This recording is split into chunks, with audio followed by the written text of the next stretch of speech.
Paz e alegria, meu irmão, minha irmã, estamos continuando esta aventura. Sim, o Retiro Quaresmal esse ano é uma aventura. Vamos parando, suando, subindo, descendo, e hoje nós estamos na Gruta de Ituaçu, a Gruta do Sagrado Coração de Jesus. Aqui um vaqueiro teve um milagre, a proteção do coração de Jesus. E hoje também, aqui em Ituaçu, é um dos pontos turísticos religiosos da nossa Bahia. E é daqui hoje, da Gruta da Mangabeira, em Ituaçu, que eu convido você ao nosso Retiro Quaresmal nos Santuários.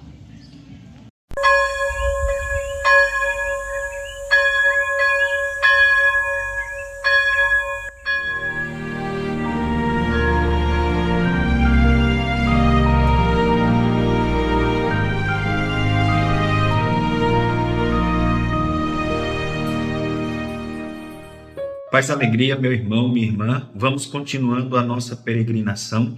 Hoje é a primeira sexta-feira do mês de março e a primeira sexta-feira do mês, você sabe, nós dedicamos ao Sagrado Coração de Jesus. Em nosso retiro dos santuários, que tal um santuário do Sagrado Coração de Jesus? E esse é muito bonito e especial.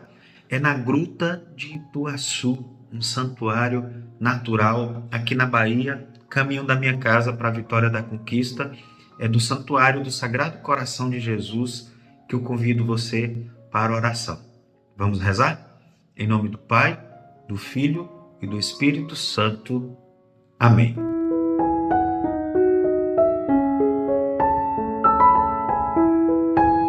Vinde, Espírito Santo, enchei os corações dos vossos fiéis, acendei neles o fogo do vosso amor. Enviai, Senhor, o vosso Espírito, e tudo será criado, e renovareis a face da terra. Oremos. Ó Deus, que instruíste os corações dos vossos fiéis, com a luz do Espírito Santo, fazei que apreciemos retamente todas as coisas, segundo o mesmo Espírito, e gozemos sempre da sua consolação. Por Cristo, Senhor nosso. Amém.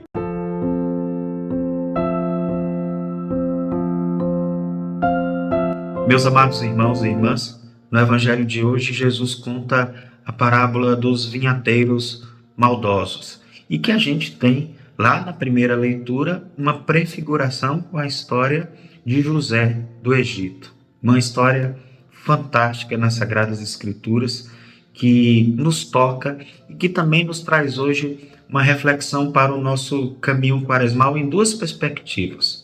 A primeira delas, irmãos e irmãs, no início da história de José, nos mostra um dos sentimentos antigos em nosso coração, os ciúmes. Por que eu digo antigo? Porque é um dos registros mais antigos que a gente tem nas Sagradas Escrituras, é o ciúme, não? Caim matou Abel por causa do ciúme.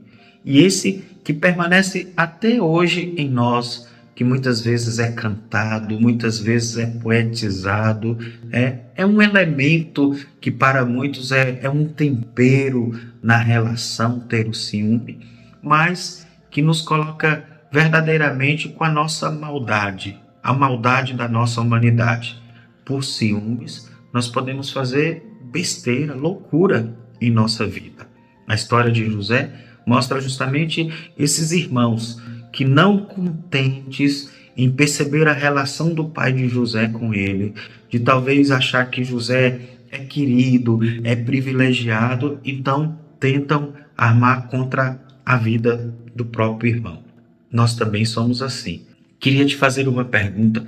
Quando você vê uma pessoa se dando bem, você tem a capacidade de se alegrar com ela, ou quase sempre no coração vem aquela dorzinha, porque não é comigo? Ou talvez vai até mais além, planeja o mal, porque aquela pessoa está se promovendo, aquela pessoa está progredindo, então devemos acabar, destruir com essa pessoa.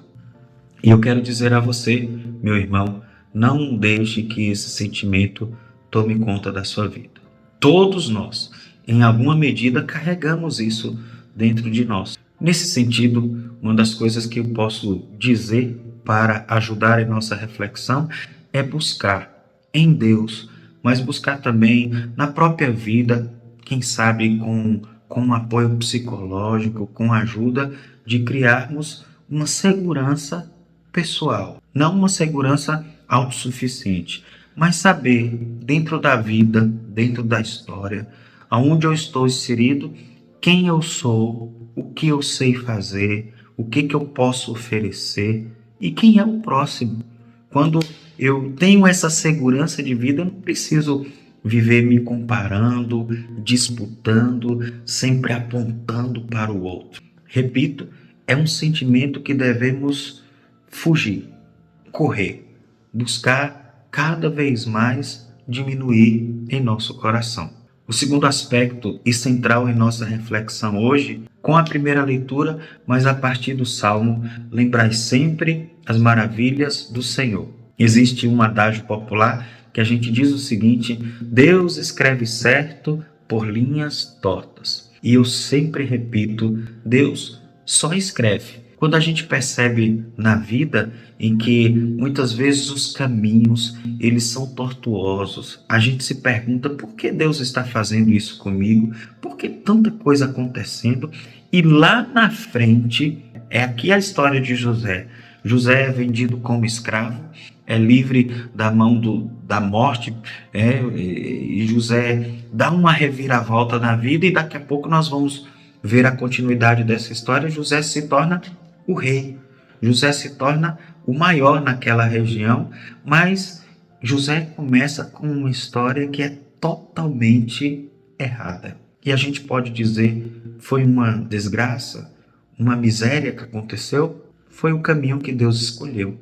Deus é aquele, irmãos e irmãs, que consegue, de uma desgraça, realizar uma grande graça em nossa vida. Já aconteceu comigo, com certeza já aconteceu com você. No momento, nós não entendemos por que está passando por aquilo, por que eu perdi, por que eu não consegui, por que eu lutei tanto e chegou na hora deu errado. É porque lá na frente tem algo maior. O caminho de Deus é outro. Deus preparou outra história para mim e quando acontece isso, eu percebo e falo, agora eu entendi tudo.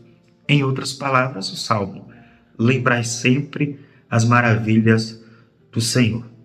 Olha, meu irmão, olha, minha irmã, eu muitas vezes me pego pensando e digo como Deus foi misericordioso comigo, me livrando muitas vezes do mau caminho, me livrando muitas vezes de pessoas que não poderiam estar na minha história, me livrando muitas vezes de mim mesmo.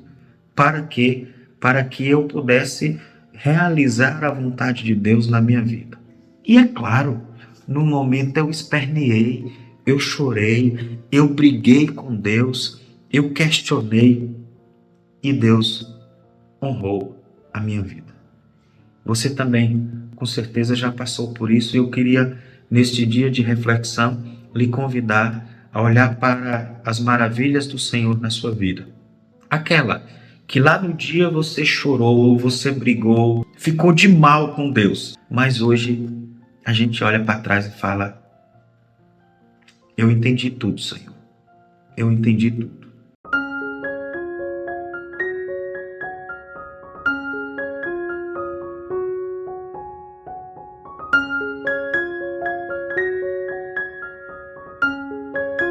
Eu quero agradecer sua presença, sua companhia. Deixa aqui nos comentários o que você está achando do nosso retiro nos santuários.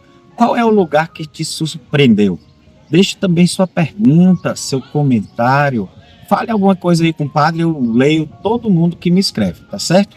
Compartilhe também o nosso retiro no seu grupo do WhatsApp, no seu grupo da família, no seu grupo do futebol, para todo mundo vir rezar junto conosco. E a pergunta de todos os dias, para onde iremos amanhã? Você sabe?